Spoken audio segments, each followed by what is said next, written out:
official due date is it was going to be $13,000. I have had a name list for years. Any thoughts about your birth plan? This might be slightly embarrassing, but if we are going to find out the gender of this baby.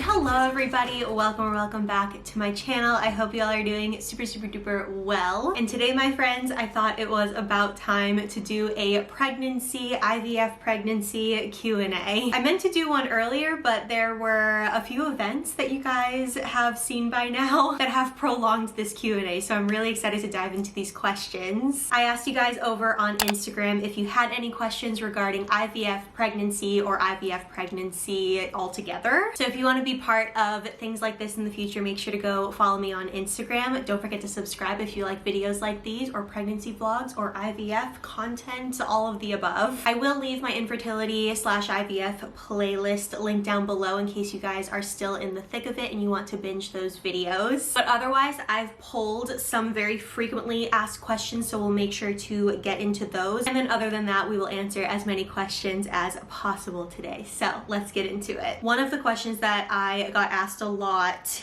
in this Q&A, as well as just in general within my DMs and comments, are about how long an IVF cycle takes and also the cost of an IVF cycle. So I had to go back in my patient portal over at my IVF clinic and get this stuff, but I've got answers. So typically IVF is broken up into the retrieval cycle, so the egg retrieval cycle, and then the transfer cycle. There is a in-between if you're going to do a fresh transfer, which would just be typically about a week after you retrieve the eggs. So keep that in mind, but I'm going to go into a retrieval and then a frozen embryo transfer. So for the retrieval, between the birth control to the stim medications to the actual egg retrieval date, it was about a month for me. This will all vary literally per person or per clinic, but I would say typically that's a good range. And then for the transfer between the estrogen to the introduction of PIO shots to the actual day of the transfer, that was also about a month for me. The first transfer that we did, we were on 3 weeks of estrogen before introducing PIO, and then the second transfer we did, which was our successful transfer, I only did 2 weeks of estrogen before introducing PIO, so that one was like 1 week shorter or something. So if you were to do things back to back or just look at it as a chunk, I would say that the whole IVF situation could be 2 months at the shortest, I would say. I would say the things that end up prolonging the process are, one, getting into your fertility clinic if they have a wait period or anything like that, and then also going through insurance approval processes. I couldn't start any of this stuff without a insurance approval on the books, unless I wanted to pay out of pocket up front and deal with reimbursements and stuff later, but that's just not what we preferred to do. And then on top of that, if you end up wanting to do a second retrieval before going in for a transfer, which is what we did, you can see how IVF could take a pretty long time, but I hope that at least paints a better picture. And then as far as IVF cost, again, this will vary per clinic, this will vary per state, this will vary per country. So I am coming at it from the United States, state of Maine, and for us personally, we did not have to pay full on out of pocket for our IVF cycles. We had pretty good coverage, although it was not near 100%, we still had pretty good coverage when it came to infertility treatments. And that was between our insurance covering costs as well as our HSA card that covered a little bit of the stuff that insurance wasn't directly covering. So utilize that HSA card. It's a godsend. But I did chat with the finance lady over at my clinic just to get a better understanding in case insurance just didn't get back to us on time, or in case we wanted to go forward paying full on out of pocket just to keep things moving. And for my clinic, it was going to be $13,000 up front for a full egg retrieval cycle through the first transfer. That was not including medications or cryopreservation, the freezing of our embryos. Medications for us were approximately another $5,000 to $6,000, and then it was another $1,200 for a year of cryopreservation cryo storage, and we still pay $100 a month to store our embryos. So you can see how in total out-of-pocket costs could get up to $20,000 or beyond for a full IVF cycle, including medications and including cryopreservation of your embryos. And then for any additional transfers after that, it is $4,800 up front. Again, not including any medications having to do with that transfer. What is your due date? This one is something that we didn't like announce necessarily. I think I just casually said it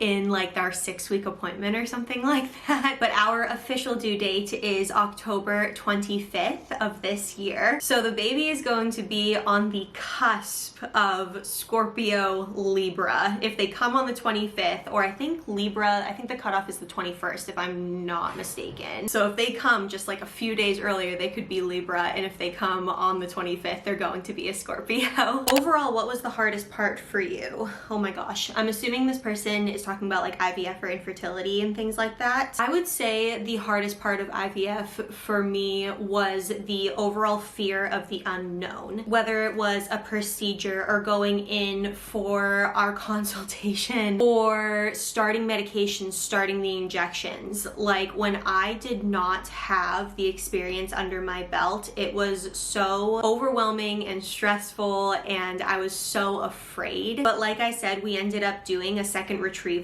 and the second retrieval, everything having to do with it was so much more stress-free for me because I had already done literally everything the cycle before. So if you are feeling overwhelmed, if you are feeling afraid, scared, that is so valid, but you are going to be a champ at the end of this, and you'll be able to give your tips and tricks to anybody else who would be in your shoes going into IVF as well. How long did you wait between transfers? So we did 2 transfers. The first one was unsuccessful. My clinic would have been totally fine going into the second transfer right away. There was no reason for us to wait. However, like I said, we always wanted insurance approval before starting a treatment cycle, and a treatment cycle is anything from an IUI cycle to a retrieval cycle to a transfer cycle. So we were waiting for our approval for that second transfer, but then as things do not go to plan most of the time for us. During the process of getting that approval for our second transfer, my insurance wanted to see a cavity check, an updated cavity check, I should say, to make sure everything in the uterus is looking good, the tubes look good, all of that stuff. So my clinic ordered a saline ultrasound, and with that saline ultrasound, they found what potentially was a polyp. And so in order to move forward with the transfer, because we had found something, we needed to take care of that polyp. So then I had to wait to get a hysteroscopy polypectomy situation. So our first transfer failed in October, and then by the time we got the procedure to get the polyp or whatever it was out, that was scheduled for December, and then we started our next transfer process in January. How to best deal with first pregnancy and first trimester anxiety. Oh my gosh, girl, if you know, can you let me know?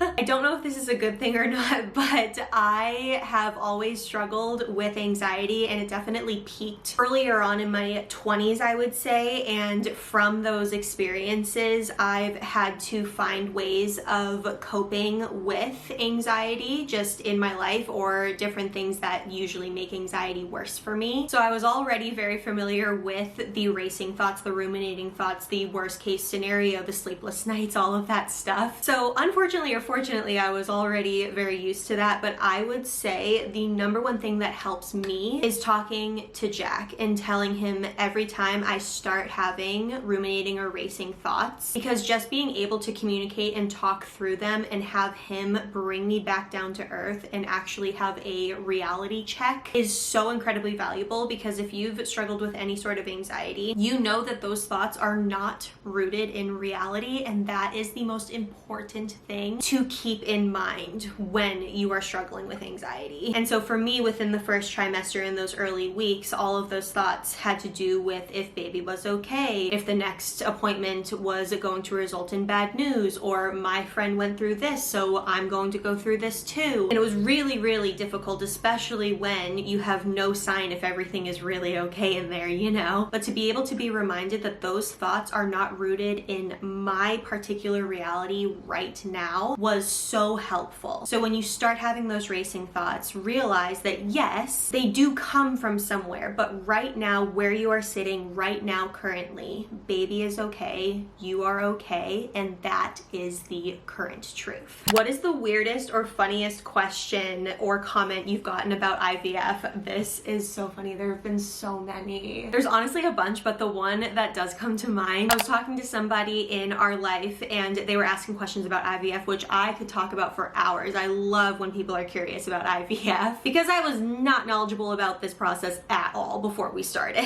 But one of their first questions was, since we're doing IVF, does this mean that we're going to have quintuplets or sextuplets? Basically, are we going to have like 8 kids all at once? And I thought that was just such a precious question, actually. Because honestly, all we see in the media, if you don't have anyone close to you that has gone through something like this, are stories like Octomom or John and Kate +8 and things like that. So I do understand if you've never had an experience with it or somebody close to you in your life that's gone through it, that those are the things that pop in your mind. But that was probably the funniest one to me. Do you have more embryos frozen? Yes, we do. So we had 6 total between our 2 retrievals that we did, and we've used 2, so now we have 4 little M babies on ice. And whenever we drive by our clinic, we wave to them because we know that we'll be back for them one day. What is the main piece of advice that you'd give to somebody who's about to start IVF? Holy Hannah. There's a bunch of like micro tips and tricks that we could go into, like about the injections or about egg retrieval and all of that stuff. And if you guys are curious about what has helped me in those things, all of those videos again are going to be linked down below in that playlist that I mentioned at the start. But I think the overall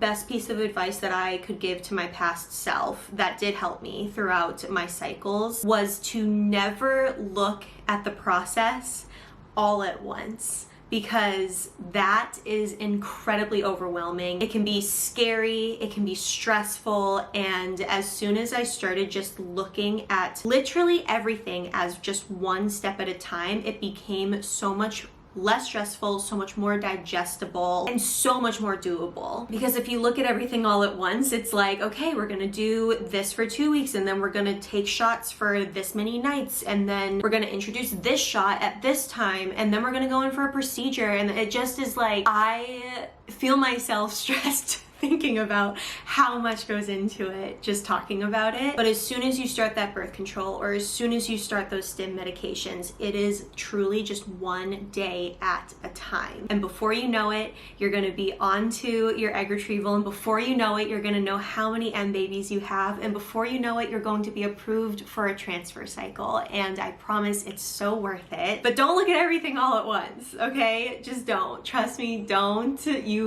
will thank me later. Can you share your registry? I'd love to gift to baby Mac and Jack. Okay, that is one of the sweetest things ever, first of all. Thank you for even thinking of us. And I've also gotten that question in my DMs, whether it's to get ideas for your own registry, or we've gotten some questions just to be able to gift to baby off of our registry, which is the sweetest. When the time is right, I will definitely share the registry, whether it is just for ideas or if somebody wants to gift off of it. But just know that I never have the expectation for anybody to buy anything off the registry, I promise. Just you thinking about it is more than enough support. Just you watching this video is more than enough support. But it's just, that's such a sweet question. I'm overwhelmed with how sweet that is. I thought this was a very interesting question. Are you religious, and does it bother you if people say that they're praying for you? So no, I am not religious, but also no, it does not bother me when people say that they are praying for us, that they have prayed for us. Because the way that I look at it is, if you are personally close to your faith, whatever that means to you, and you're taking the time to do something within the faith that is so important to you for us, that is just so kind, that is so sweet because it's close to you. So no, that stuff never bothers me. The only thing I would say